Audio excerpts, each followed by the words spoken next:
여러분 안녕하세요. 누구나 알아야 할 IT 트렌드. 오늘은 인터페이스 두 번째 시간입니다. 이번 시간의 주제는 웹 탄생 스토리입니다. 이번 시간 학습 내용은 웹 등장 이전 시대, 그리고 웹의 탄생, 웹의 구성 요소, 웹의 연결, 이런 식으로 진행을 하겠습니다. 웹 등장 이전 시대라는 제목인데요. 우리가 쓰는 따따따 월드와이드 웹이라는 기술은 사실 2000년도 이후에 이제 일반적으로 많이 사용하고 있는데요. 그 전에 웹 등장하기 이전에 우리가 많이 썼던 방식이 있는데, 지금 보시는 이러한 PC 통신이 있었습니다.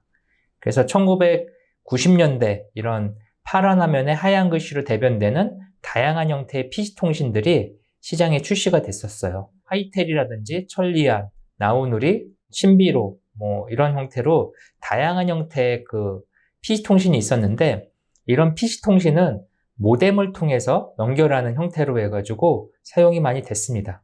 이런 PC통신 관련된 부분은 위키피디아에서 찾아보시면 우리나라 PC통신이 언제부터 시작이 돼서 어떻게 변화가 있었고 무슨 특징이 있는지가 이렇게 잘 나와 있습니다.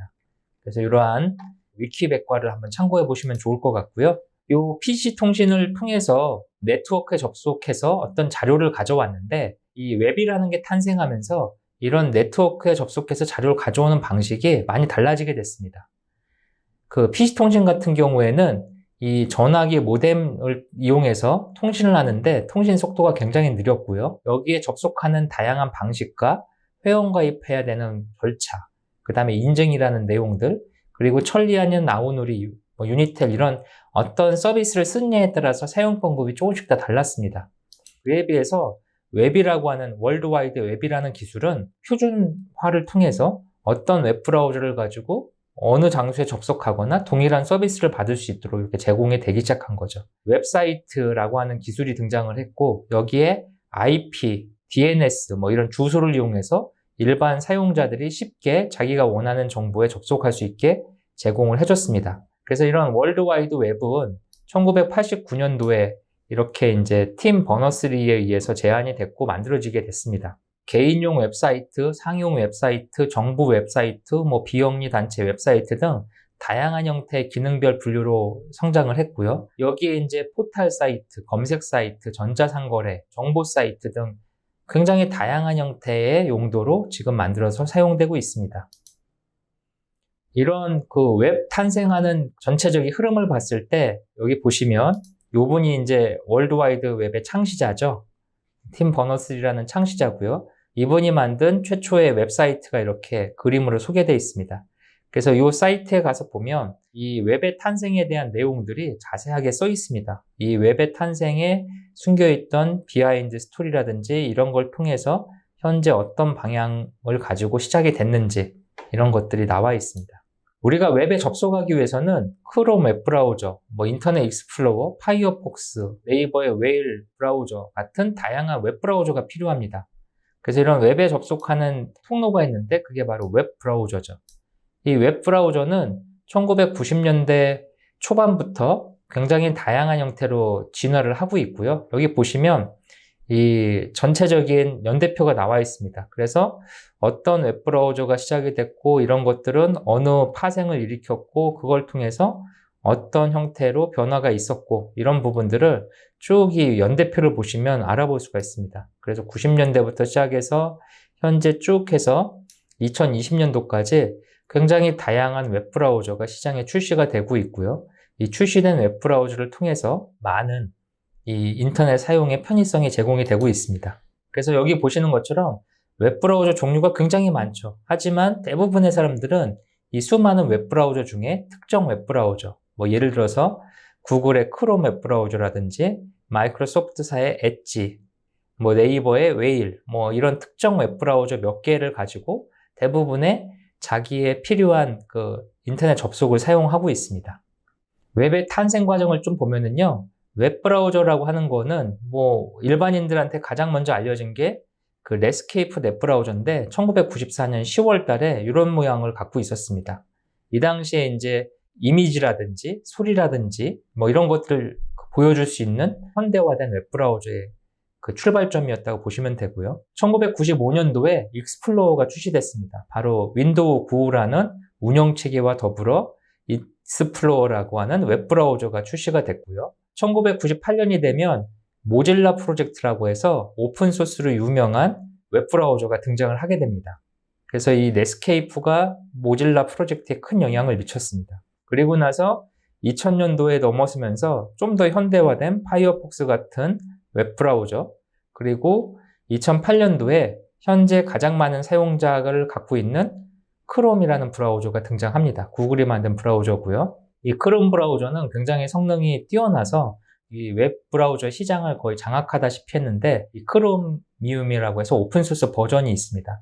현재 그 마이크로소프트의 엣지, 그다음에 네이버 웨일 이런 브라우저들도 이 크롬의 오픈소스 버전을 바탕으로 지금 개발이 되고 있습니다. 그래서 웹브라우저라고 하는 것은 지난 20년, 30년간 꾸준하게 발전을 해왔으며, 이런 브라우저의 표준이라고 하는 걸 통해서 굉장히 다양한 인터넷 정보에 접속할 수 있는 기법들이 발전되어 왔습니다.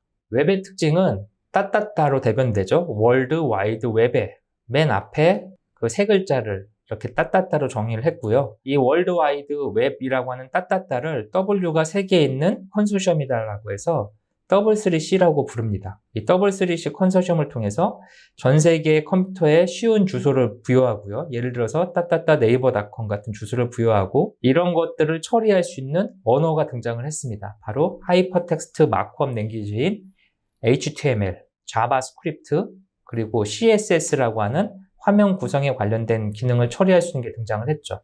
HTML은 이 웹을 지탱하기 위한 뼈대라고 보시면 되고요. CSS는 화면에 이게 어떤 모양새로 어떤 색깔로 표시가 되는지에 대한 표현 계층이라고 보시면 됩니다. 그리고 자바스크립트는 이 화면에 떠 있는 거를 어떻게 동적으로 제어할 수 있을지에 대한 그런 내용들로 구성되어 있다고 보시면 됩니다. 웹브라우저는 기본적으로 HTML, 자바스크립트, CSS를 처리할 수 있는 기능을 갖고 있고요. 이걸 바탕으로 클라이언트 서버 기반의 뛰어난 확장성을 갖고 있습니다. 여기에 매시업이라는 기능을 이용해서 웹사이트에서 다양한 기능들을 확장해서 구현할 수 있게 됐습니다. 웹의 구성 요소인데요. 웹은 기본적으로 웹 브라우저가 있고요. 이거는 최종 사용자가 쓰는 거죠. 내 PC에서 예를 들어서 네이버에 있는 네이버 서버에 접속하고 싶다. 그럴 경우에 네이버의 서버가 존재하겠죠. 그 네이버 서버의 존재를 하는데, 이 네이버 서버는 나한테 어떤 정보를 제공해 주기 때문에 이 정보를 갖고 있는 데이터베이스가 필요합니다. 그래서 웹을 쓸 때는 단말 디바이스 단에 있는 웹브라우저와 그 다음에 서버가 있습니다. 그래서 이 디바이스 단에 있는 걸 클라이언트라고 부르고요. 이 서버를 서버라고 부르죠. 그래서 CS 프로그램이라고 부릅니다. 그리고 이런 것들을 다룰 수 있는 데이터베이스로 구성이 되어 있습니다. 약간 더 이 서버를 구체적으로 보면은, 서버는 웹브라우저가 요청하는 어떤 기능에 대해서 HTML, 자바스크립트, CSS를 보내주는 역할을 하고요. 이 웹서버는 기본적으로 웹 어플리케이션 서버라고 하는 WAS 서버와 그 다음에 DB 서버인 SQL 서버 등으로 구성이 되어 있습니다. 웹을 연결할 때 우리가 많이 쓰는 용어 중에 하나가 매시업이라는 게 있습니다.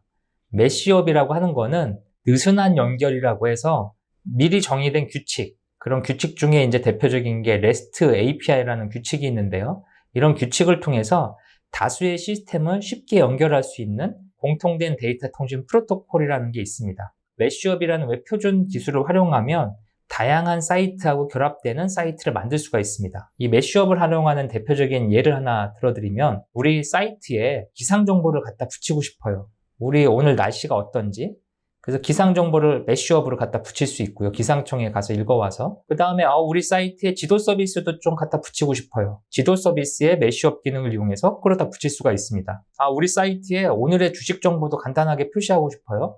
끌어다 붙일 수 있겠죠. 우리 사이트에 또 무슨 기능을 갖다 연결시키고 싶어요. 이런 게 가능한 거는 이 매시업이라는 기능을 활용할 수 있기 때문에 가능합니다. 그래서 이런 것들을 처리하는 방법이 이제 여러 가지가 나와 있습니다. 웹은 기본적으로 HTML이라고 하는 하이퍼텍스트 마크업 랭귀지라는 구성 틀이 있는데요. 이 틀을 갖다가 HTTP라고 하는 하이퍼텍스트 관련된 프로토콜이 있습니다. HTTP 프로토콜 위에서 작동을 하게 돼 있죠. 그래서 이런 웹에 연결되면 다양한 검색 엔진, 온라인 쇼핑, 또는 위키피디아, 지도 서비스 뭐 이런 것들을 갖다 쓸 수 있게 되는 거죠. 그래서 이제 웹의 특징 및 장점에 대해서 살펴봤고요. 웹의 구성 요소, 웹의 확장성에 대해서 알아봤습니다. 앞서서 우리가 여기 보면은 뭐 모르는 용어들이 나오잖아요. 이 메쉬업 또는 네스트 API 모른다. 그러면 우리가 어떻게 하면 되냐면 웹 브라우저를 열고서 여기다가 직접 타이핑해 보면 되는 거죠. 그래서 그 메쉬업 뭐 이렇게 한번 쳐보면 메쉬업이란 뭐다 뭐 이런 식으로 자세히 나와 있네요. 위키피디아에 가서 한번 보면 메쉬업이라고 하는 거는 정보를 융합해서 서비스하는 어떤 기술이다. 그래서 언제부터 나왔고 어떻게 쓴다 뭐 이런 것들이 나와 있는 것 같습니다. 우리가 이런 IT 관련된 용어에 대해서 익숙해지기 위해서는 이 검색 엔진을 가지고 잘 찾아보는 게 굉장히 중요합니다. 아까 나왔던 용어 중에 REST API라고 하는 게 나왔는데 API가 잘 몰랐을 때는 역시 REST API가 무엇인지를 찾아보면 되는 거죠. 그래서 이런 글들을 가지고 읽어도 되고 여기 있는 그 위키백과를 가지고 읽어도 되고요. 위키백과에 들어가서 보면 REST라고 하는 거는 이런 뜻을 갖고 있네요. 그래서 이런 걸 이용해서 뭘 할 수 있다 라는 거고요. 아까 우리가 말했던 것 중에 뭐 이런 용어들이 있습니다. HTTP 말한 용어가 있는데 HTTP라고 하는 것은 뭐 하이퍼텍스트 트랜스퍼 프로토콜이다. 뭐 그래서 이런 거는 뭘 하는 거다. 그 다음에 용어 중에 우리가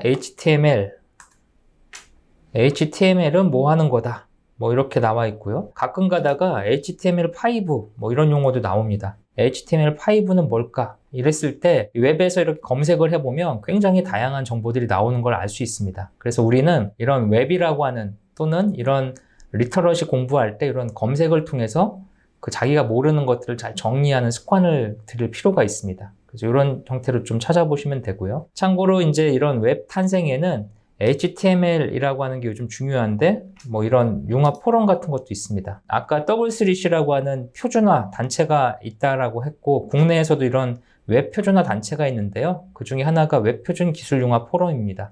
그래서 이 기술 융합 포럼은 네이버에 갖고 있고요. 저도 이제 여기 분과 활동 중에 WOT의 웨어러블 분과를 지금 맡고 있습니다. 그래서 이런 다양한 활동을 지금 하고 있는 표준화 기구들이 있고 이런 걸 활용해서 많은 기술적인 진보를 하고 있다고 보시면 될 것 같습니다. 다음 시간에는 웹을 가지고 할 수 있는 일에 대해 알아보도록 하겠습니다. 이번 시간 여기서 마치도록 하겠습니다. 수고하셨습니다.